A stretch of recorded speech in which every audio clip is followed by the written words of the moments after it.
I'm Todd Lewis from Fiasco Sports, reporting for the SA Footballer magazine. Today I'm joined by Rod George from the Broadview Football Club in Division 2, and he's our feature club legend of the week. So, Rod, tell us a little bit about yourself, a big rap there, so tell us a little bit about your history and how you got involved in football.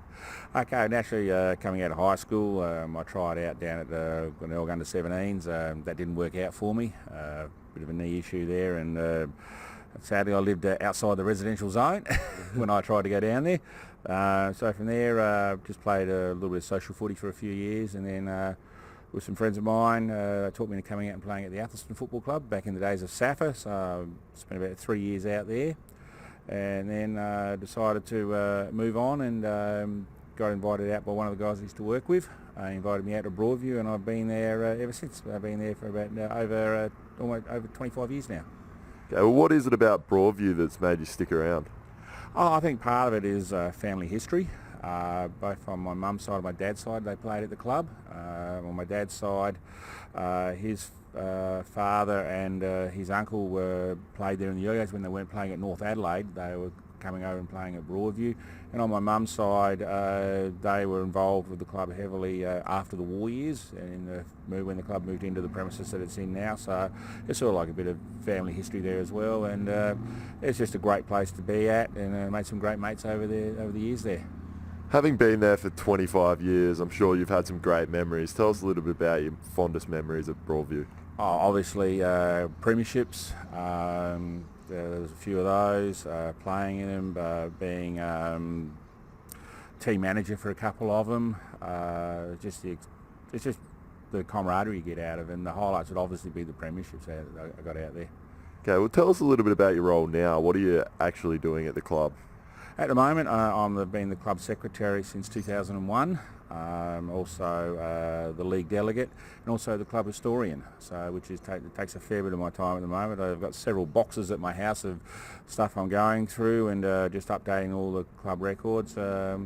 We've had a couple of big functions this year where we recognised all the players who played at least 100 games for the club, and we put all their names on the jumper, and we had over 240 names on the jumper, and we were able to trace all our player records back to 1951, was when they actually started recording who played for the club. We've got lists of before the war years of people who played, but not how many games. But yeah, we're able to actually tell someone if they played a game for our club since 1951. We can actually tell them what years they played and how many games they played. Yeah, that's incredible. So you obviously have a family history at the club. Is it exciting for you to go through those records and actually be able to see a little bit of your own history?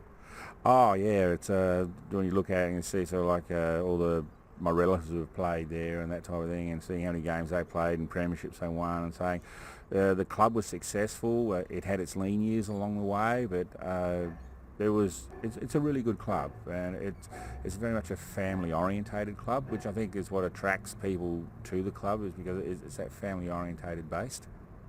Well, tell us a little bit about how the club does stay up on a sad day. Who are some of the sponsors that really help out the club? Oh, we have some amazing sponsors, from Cowden Insurance, Cabinet Tech, Beyond Bank, Savills Packaging, Roof Max, people who just put in, whether it's in cash or in kind, helping us out to get through each Saturday. Places like the Bridgewater Inn, who help supply us as well, and JS Sports with all our Guernseys and that. It's just every little bit counts and every little bit helps, and just even if it's $500 or whatever, it just says a little bit. We got a whole lot of vice presidents. We had a big vice presidents function yesterday with Troy Gray as the speaker, and we had about 30-40 vice presidents in the room, plus sponsors, and it's just a great fundraising networking tool, and it's really good. Sounds like the club's in a pretty strong position then. Thank you, Rod. I'm Todd Lewis from Fiasco Sports, reporting for the SA Footballer magazine. Today I've been joined by Rod George from the Broadview Football Club in Division 2, and he's our feature club legend of the week.